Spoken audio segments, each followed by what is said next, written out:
So I think it's super eye-opening. And I think this is where certainly like this We've really, covered it on the podcast probably 20 times.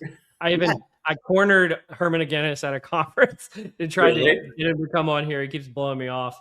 But yeah, like I've like sent out the news to the world. If Herman Agennis are going to talk to me, maybe I'll approach Ernest O'Boyle next there to you get go. him to come He's on here. great. But like I've wanted to talk to him about it for years.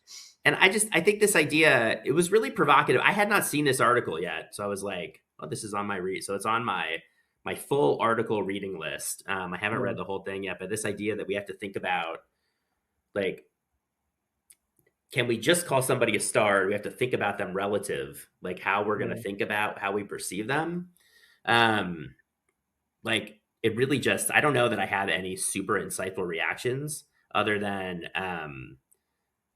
I think this is something that both as an academic field and as practitioners, we have to think about, right? And really what we're thinking about when we think about star performers, like, is it, I think part of this is like, is it an objective metric or is it just a relative metric, and how we should think about that? Well, if you know, it's a true power law, right? And again, this article brings into question: is it truly a power law all the time? Is it not? If it's truly a power law, your top performing person accounts for something like 25% of the performance of the entire company, right?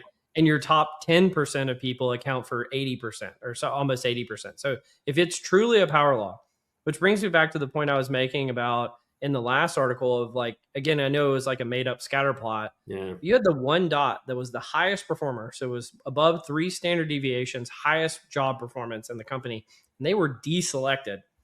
That's criminal.